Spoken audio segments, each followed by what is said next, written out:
ایک مفتی صاحب ہیں، صوفی بھی ہیں، چونکہ اب ان کی ویورشپ زیادہ ہے تو اس لیے میں ان کو رسپانس کر رہا ہوں. چھوٹے موٹے بندوں کو تو ہم رسپانس نہیں کرتے، ورنہ تو اینڈ ہی کوئی نہیں ہوگا. ہر گلی محلے کے اندر لوگ پیدا ہو گئے ہیں.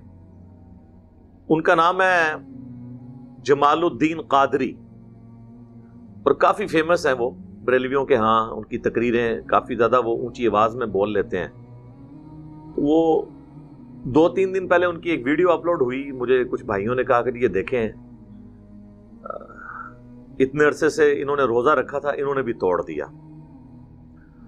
تو حالانکہ یہ لوگ صوفی ہیں اور ان کا دعویٰ ہے کہ ہم بڑے اخلاق سے بات کرتے ہیں. اس سے پہلے سلیمان مصباحی صاحب تھے حافظہ اللہ تعالی، 2 سال ہو گئے ہیں. انہوں نے اس وقت کہا تھا میں اپنے رب سے توفیق مانگ رہا ہوں کہ میں انجینئر کا رد کروں گا. ابھی تک انہیں توفیق نہیں ملی. ہم تو انتظار میں ہیں. تو یہ بھی جو جمال الدین قادری صاحب بھی ہیں حافظہ اللہ تعالی من الجنۃ والناس، جنوں اور انسانوں سے اللہ تعالیٰ ان کی حفاظت فرمائے. ہم تو ان کے لیے دعائیہ کلمات ہی کہیں گے. انہوں نے کافی غلیظ لینگویج اس میں استعمال کی ہے اور تھم نیل کے اوپر جو کچھ لکھا ہوا ہے نا وہ تو میں کیمرے میں بتا بھی نہیں سکتا. ہم ویڈیو میں لگا دیں گے، آپ خود پڑھ لیں کہ یہ الفاظ جو انہوں نے استعمال کیے ہیں. جس طرح ہمارے political leaders road language use کرتے ہیں نا، اس قسم کی. اور اس میں تھم نیل میں یہ بھی لکھا ہے کہ انجینئر محمد علی مرزا کے جواب کا انتظار رہے گا. تو دے دیتے ہیں ہم جواب. سوال تو اس میں کوئی بھی نہیں ہے. جواب تو آپ میں سے جتنے یہاں پہ لوگ بیٹھے ہیں سب لوگ دے سکتے ہیں، لیکن چونکہ ان کی ڈیمانڈ مجھ سے ہے تو میں دے دیتا ہوں ان کو جواب. اور انہوں نے جو کچھ اس میں گفتگو کی وہ بھی آپ کو بتا دیتا ہوں. وہ واقعہ بیان کر رہے تھے شیخ عبد القادر جیلانی رحمہ اللہ تعالی المتوفا 561 ہجری، ان کے حوالے سے کہ شیخ عبد القادر جیلانی رحمہ اللہ تعالی کا ایک مرید فوت ہو گیا. اور جس طریقے سے انہوں نے وہ واقعہ بیان کیا نا، اس میں قرائن یہ بتا رہے ہیں کہ یہ واقعہ شیخ عبد القادر جیلانی کی وفات کے بعد ہوا ہے. یعنی ان کی نسل میں جو مریدوں کی نسل میں جو نسل در نسل مریدین اور غلام ہوتے ہیں نا ان کے، ان میں سے کسی کا واقعہ ہے. وہ آپ سنیں گے تو آپ کو پتہ چل جائے گا. ان کی زندگی کا واقعہ نہیں ہے. تو وہ جب مرید فوت ہوا، وہ جب قبر میں پہنچا اور فرشتے اس سے سوالات کرنے کے لیے آئے، تو شیخ عبد القادر جیلانی جو ہے وہ مرنے کے بعد اپنی قبر سے نکل کے اس کی قبر میں چلے گئے.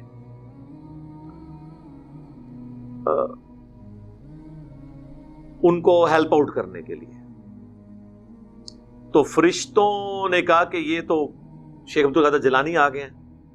میرے بھائی فرشتے کسی کو کیا سمجھتے ہیں؟ قرآن میں ہے کہ فرشتوں کو جو اللہ حکم دیتا ہے نا بس وہ اسی کی پیروی کرتے ہیں، وہ اس طرح کے معاملات میں نہیں پڑتے. بہرحال اس کی میں انجینئرنگ بعد میں کرتا ہوں. وہ کہتے ہیں جی فرشتوں کو مصیبت پڑ گئی، وہ آ گئے، تو اللہ تعالیٰ نے فرمایا کہ فرشتوں اب تم بیچ میں سے نکل جاؤ، اب عبد القادر جیلانی اس میں آ پڑے ہیں. نعوذ باللہ من ذالک. تو بس یہ واقعہ انہوں نے سنایا. تو انہوں نے کہا اب جب ہم یہ واقعہ بیان کریں گے نا تو وہ جو انجینئر ہے نا وہ کہے گا کہ جی یہ کس طرح ہو سکتا ہے کہ ایک بابا جی اپنی قبر سے نکل کے مرنے کے بعد کسی مرید کی قبر میں جا کے اسے نفع پہنچا سکیں. اور پھر انہوں نے کہا جی کتے کا کام تو بھونکنا ہے. یعنی وہ ہم جو قرآن و سنت کی تعلیمات بیان کر رہے ہیں نا اسے وہ بھونکنے سے تشبیہ دے رہے ہیں. ان کا حق ہے، کہہ سکتے ہیں. اس کی وجہ یہ ہے کہ وہ جس دین کے ماننے والے ہیں نا اس میں تو وہ بھونکنا ہے. وہ بابوں کے دین کو مانتے ہیں، ہم مانتے ہیں کتابوں کے دین کو. اور ہم صرف ان بابوں کو مانتے ہیں جو کتابوں کو مانتے ہیں. جن بابوں نے عزت کتابوں کی بنیاد پہ اویل کی تھی اور آج ان کتابوں کے دشمن ہیں قرآن اور سنت کے، ان بابوں کو ہم کس طرح مان لیں؟ دیکھیں کسی عالم کی بزرگ کی عزت کیوں ہوتی ہے کہ جی اس کے پاس قرآن و سنت کا علم ہے. اور اگر وہ کہے کہ قرآن و سنت ڈائریکٹ نہیں پڑھنا گمراہ ہو جاؤ گے اور دین سینہ بسینہ چل رہا ہے، کتابوں کو چھوڑ دو، علم بس کریو یار، تو سر پھر تو بھی اسی جان چھڑاواں گے نا. آپ کی تو عزت اس کی بنیاد پہ تھی. ایک کرکٹر کی عزت کرکٹ کی بنیاد پہ ہوتی ہے، اور اگر کرکٹر کوئی کہے کہ کرکٹ نہیں کھیلنی چاہیے، یہ سب سے بری گیم ہے، آندہ کے بعد میں بھی نہیں کھیلوں گا، میں اس کو نہیں مانتا، تو اس کی عزت بھی ختم ہو گئی نا۔ اب اگر اس نے عزت کروانی ہے تو اس فیلڈ میں کروائے جس میں وہ ہے۔ اور اسی کو ہم نے عرض کیا ہے کہ مرنے سے پہلے اے مسلمان کر لے اس پہ غور، کتابوں کا خدا اور ہے، بابوں کا خدا اور۔ اگرچہ بابے بھی اسی خدا کو مانتے تھے، بابوں کو تو چھوڑ دیں، ہندو، سکھ، عیسائی، وہ لوگ بھی ایک خدا کو مانتے ہیں، اسی ایک خدا کو۔ تو جب ہم یہ کہتے ہیں نا کہ بابوں کا خدا اور ہے، مراد یہ کہ خدا وہی ہے، لیکن اس کی کوالٹیز جو بابے کلیم کر رہے ہیں وہ نہیں ہے جو قرآن و سنت کے اندر آئی ہوئی ہے۔ قرآن و سنت جو تعارف کروا رہا ہے وہ اور ہے۔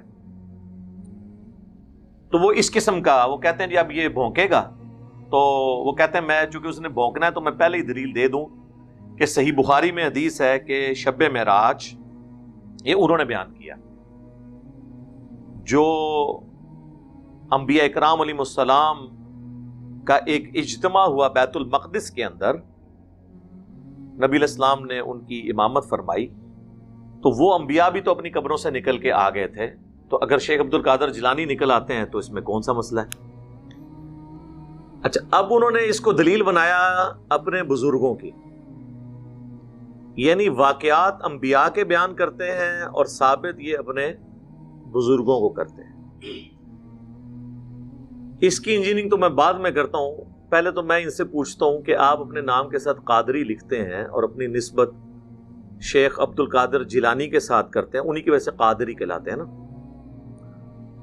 تو شیخ عبد القادر جیلانی رحمہ اللہ کی طرف جو منسوب کتاب ہے غنیت الطالبین، اس کے شروع ہی میں نماز کا طریقہ انہوں نے لکھا ہوا ہے، اور وہ وہی طریقہ لکھا ہے جو بخاری اور مسلم میں موجود ہے، یعنی اللہ کے محبوب صلی اللہ علیہ وآلہ وسلم نماز میں رکوع میں جاتے وقت اور رکوع سے اٹھتے وقت رفع الیدین کرتے تھے، جس سے یہی بزرگوں کے ماننے والے کبھی کہتے ہیں مکھیاں مارنا، کبھی کہتے ہیں بت رکھ کے آتے تھے، کبھی کہتے ہیں یہ منسوخ ہو گیا۔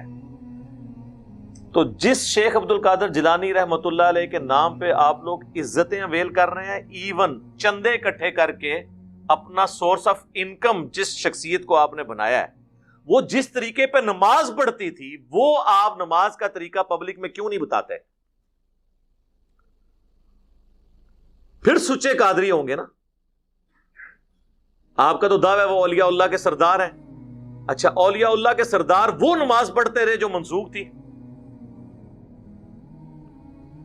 سردار تے چیک کر کے بنانا سی نا،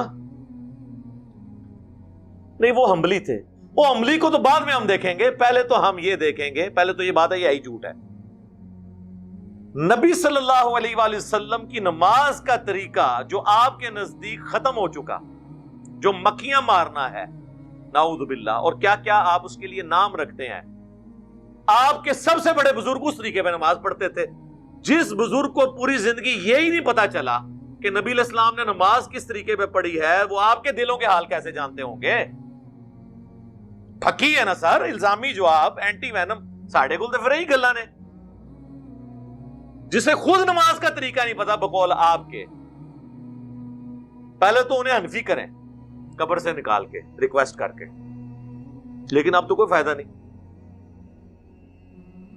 دوسرا یہ جو آپ نے بات کی کہ بخاری شریف میں حدیث ہے، تو پہلی بات ہے یہ بخاری میں حدیث ہے ہی نہیں ہے، یہ حدیث صحیح مسلم کے اندر ہے۔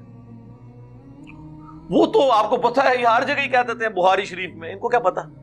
اور میں اگر مسلم شریف ان کو دے بھی دوں نا، ان کو آدھا گھنٹہ لگ جائے گا ڈھونڈنے میں وہ حدیث۔ یہ حدیث مسلم شریف میں ہے اور سنن نسائی کے اندر ہے، اور مشکات میں بھی مسلم شریف کے حوالے سے موجود ہے کہ نبی علیہ السلام فرماتے ہیں کہ شب معراج بیت المقدس میں انبیاء کرام اکٹھے ہوئے اور جبرائیل علیہ السلام نے مجھے کہا کہ میں ان کی امامت کرواؤں، جس کی وجہ سے ہم آپ صلی اللہ علیہ وآلہ وسلم کو امام الانبیاء کہتے ہیں۔ یہ انبیاء کرام علیہ السلام کا بیت المقدس میں جمع ہونا ایک برزخی واقعہ تھا، اسے کسی آؤٹ سائیڈر نے آبزرو نہیں کیا، ورنہ 1 لاکھ کے قریب بندے اگر کسی شہر میں ایک رات میں آ جائیں اور ان زمانوں میں جب شہروں کی آبادی ہی سینکڑوں یا چند ہزار پہ مشتمل ہوتی تھی، اور ایک مسجد میں آ جائیں، بیت المقدس کی مسجد میں، اس وقت کیا آج بھی بیت المقدس کی مسجد اتنی بڑی نہیں کہ اس میں 1 لاکھ بندہ آ سکے؟ 5 سے 10 ہزار سے زیادہ بندہ وہاں نہیں آ سکتا. تو وہ کہاں آئے تھے پھر؟ برزخی طور پہ، ٹائم اینڈ سپیس سے آزاد. 1 لاکھ بندہ کہیں رات میں آئے، پورے شہر کے اندر شور مچ جاتا ہے. تو یروشلم کے اندر تو یہ چیز ہو جانی چاہیے تھی نا. ایون خود جو نبی علیہ السلام تشریف لے گئے ہیں، آپ کو بھی کئی معاملات وہ وقتی طور پہ تھے، آپ نے اتنی باریکیوں سے آبزرو نہیں کیے. بخاری اور مسلم دونوں میں حدیث ہے، اللہ کے محبوب صلی اللہ علیہ وآلہ وسلم کہتے ہیں جب میں معراج سے واپس آیا تو مجھے کافروں نے جھٹلانا شروع کر دیا اور مجھ سے سوالات کرنے شروع کر دیے. بھئی سوال کیا کر رہے تھے کہ بتائیں کہ بیت المقدس کے کتنے دروازے ہیں، کتنی سیڑھیاں ہیں، اس کی دیواروں پہ رنگ کون سا ہوا ہے. میرے بھائی اس اکیڈمی میں، یہ آج ہماری کوئی 8ویں 9ویں مجلس ہے، اس سے پہلے میں 10 سال جس اکیڈمی میں جاتا رہا، ہر دفعہ سیڑھیاں چڑھ کے، آپ مجھ سے پوچھیں نا کہ میں کتنی سیڑھیاں چڑھ کے گیا ہوں تو مجھے نہیں پتا ہوگا. آپ کو اپنے گھر کی بھی سیڑھیوں کا نہیں پتا ہوگا. اور جو بندہ زندگی میں ایک دفعہ ایک جگہ گیا وہ کیسے ان سوالات کے جوابات دے سکتا ہے؟ تو بخاری مسلم کے الفاظ ہیں، میں اتنا پریشان ہوا کہ اعلان نبوت کے بعد کبھی اتنا پریشان نہیں ہوا تھا کہ مجھ سے یہ سوال پوچھ رہے ہیں اور مجھے جواب نہیں آ رہے، اگرچہ سوال فضول تھے. تو نبی الاسلام فرماتے ہیں کہ اللہ تعالیٰ نے بیت المقدس کو یوں میرے سامنے کر دیا. وہ جو جو مجھ سے پوچھتے جاتے تھے میں دیکھ کے بتاتا جاتا تھا. اور یہی ہمارا عقیدہ ہے کہ اللہ کے محبوب صلی اللہ علیہ وآلہ وسلم سے جب کوئی کوسچن ہوتا تھا اور اللہ تعالیٰ نے اس کا جواب دینا ہوتا تھا تو اسی وقت حضور کو وہ چیز سکھا دی جاتی تھی، آپ کی نظروں کے سامنے لے آتے تھے.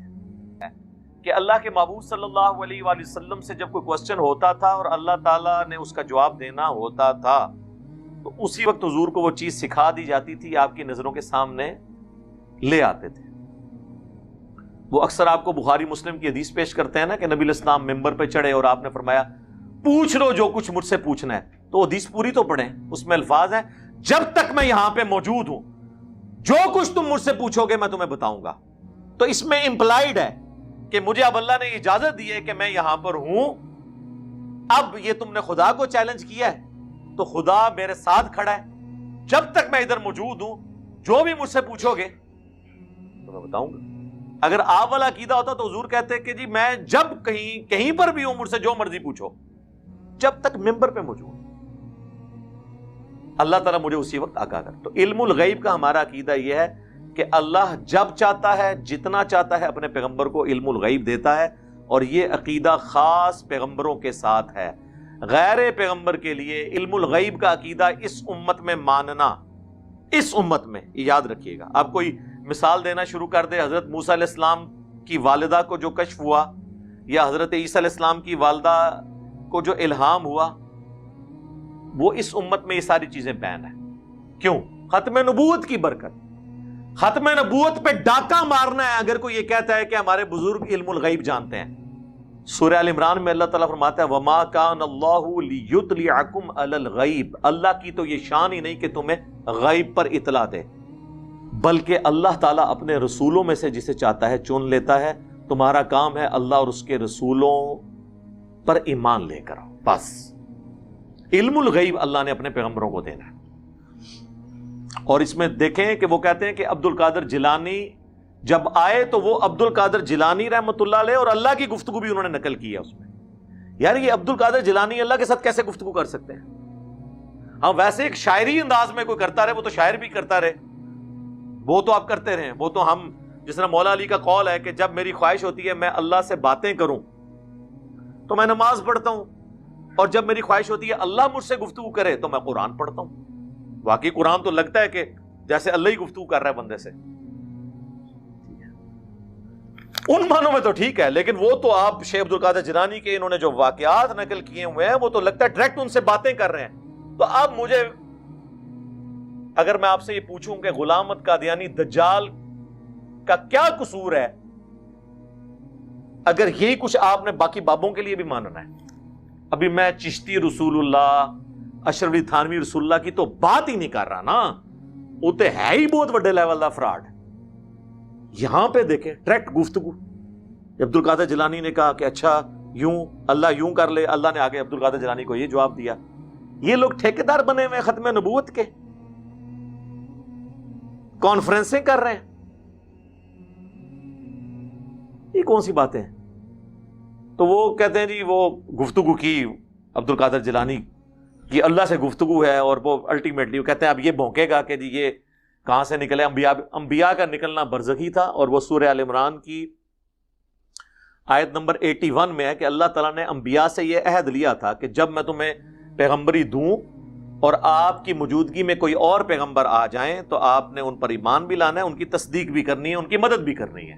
ایک جنرل رول تھا، جس طرح کہ حضرت عیسیٰ علیہ السلام کی تصدیق کی یحییٰ علیہ السلام نے، ایک زمانے میں دونوں پیغمبر آئے۔ اسی کے تحت اگر ہمارے نبی کی موجودگی میں کوئی پیغمبر آتا، یا نبی علیہ السلام سے پہلے جو پیغمبر ہیں ان کی موجودگی میں نبی علیہ السلام آتے، دونوں صورتوں میں، اب تو ختم نبوت کی وجہ سے وہ پہلی والی صورت تو ختم، کیونکہ آپ خاتم النبیین ہیں، یعنی آپ علیہ السلام دنیا میں تشریف لاتے اور کوئی اور پہلے پیغمبر موجود ہوتا تو اس کا کام تھا وہ نئے آنے والے پیغمبر کی تصدیق کرتا۔ یہ وعدہ جو اللہ نے لیا تھا نا انبیاء سے، یہ پورا کیا بیت المقدس میں شب معراج میں معجزانہ طور پر، کہ سارے انبیاء کو بیت المقدس میں برزخی طور پر جمع کیا، جس کی ہمیں کیفیت نہیں پتا۔ اور ہمیں تو شہید کی کیفیت نہیں پتا، اللہ تعالیٰ فرماتا ہے شہید زندہ ہے، لیکن تمہیں شعور نہیں اس کی زندگی کا۔ یہ کہتا نہیں ہمیں شعور ہے، بالکل ہے۔ اعلیٰ حضرت لکھتے ہیں نا ملحوظات کے اندر، ان کے بیٹے نے جمع کیا کہ انبیاء کرام کی بیویاں بھی قبروں میں پیش کی جاتی ہیں، وہ ان کے ساتھ شباشی کرتے ہیں، وہ کہتے ہیں ہمیں شعور ہے کہ حیات النبی کون سی ہے۔ المحند المفند میں دیوبندیوں کے سارے بزرگ اکٹھے ہو کے لکھتے ہیں کہ بھائی نبی علیہ السلام کی جو حیات النبی ہے وہ قبر مبارک میں دنیا کی سی ہے۔ اور دنیا کی سی کہاں سے آ گئی میرے بھائی؟ دنیا میں تو سانس چاہیے ہوتا ہے زندہ رہنے کے لیے، کھانا ضرورت ہوتی ہے، ٹوائلٹ ضرورت ہوتی ہے۔ آخرت کی زندگی کے لیے نہ سانس کی ضرورت ہے، نہ ٹوائلٹ کی ضرورت ہے، نہ اس دنیا کے کھانے کی ضرورت ہے۔ آج بھی اگر رسول اللہ صلی اللہ علیہ وآلہ وسلم کی قبر اطہر آپ کھولیں گے تو حضور اسی طرح لیٹے ہوئے ہوں گے جس طرح آج سے 1400 سال پہلے ان کو دفنایا گیا تھا، کوئی ہلتے جلتے آپ کو نظر نہیں آئیں گے۔ وہ آخرت کی زندگی ہے۔ اور اگر کوئی ایکٹیویٹی بھی پرفارم کریں گے، جس طرح مسند ابی یعلا میں آتا ہے کہ انبیاء اپنی قبروں میں زندہ ہیں، نمازیں پڑھتے ہیں، وہ آپ کو نظر نہیں آئیں گی، نہ وہ اس طرح کی نماز ہے۔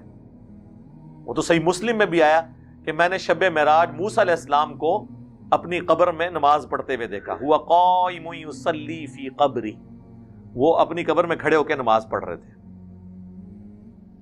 وہ برزخی معاملات ہیں۔ آسمانوں پہ بھی ملاقات ہوگی، بخاری مسلم دونوں میں حدیث ہے کہ آسمانوں پہ حضرت موسیٰ علیہ السلام سے ملاقات ہوئی، اور صحیح مسلم میں ہے کہ وہ بیت المقدس میں بھی تھے۔ اب یہ سارے معاملات برزخی ہیں، ان سے شیخ عبد القادر جیلانی کے معاملات کیسے ثابت ہو گئے؟ انبیاء کرام کو منوانا تو دین کو منوانا ہے، بزرگوں کو منوانا دین کو منوانا نہیں ہے، بلکہ بزرگ تو خود انبیاء کا دین بتانے کے لیے آتے ہیں، یہ بزرگوں کے بارے میں کلیم کرتے ہیں۔ اس طرح تو آپ کچھ بھی کر لیں گے، آپ تو کل کو کہیں گے کہ حضرت عیسیٰ علیہ السلام بغیر باپ کے پیدا ہوئے ہیں، تو یہ فلاں بزرگ بھی بغیر باپ کے پیدا ہوئے ہیں، مادر ذات ولی جسے کہتے ہیں۔ جو کچھ آپ دین بتا رہے ہیں اس کا دین سے کوئی تعلق نہیں ہے، یہ آپ کے جھوٹے کلیم ہیں، یہ اس طریقے سے نہیں ہے۔ یہ اللہ کا جنرل رول ہے قرآن میں، سورہ یاسین میں، سورۃ الواقعہ میں، کہ جو مر گیا وہ دنیا میں واپس نہیں آ سکتا۔ حضرت عیسیٰ علیہ السلام بھی جو مردے زندہ کرتے تھے وہ وقتی طور پہ زندہ ہو کے صرف ان کے نبی ہونے کی گواہی دیتے تھے، پھر وہ دوبارہ قبر میں چلے جاتے تھے۔ یہ نہیں تھا کہ ان کی نئی زندگی شروع ہو جاتی تھی، یہ کسی کا بھی عقیدہ نہیں ہے، یہ اللہ کا رول ہے۔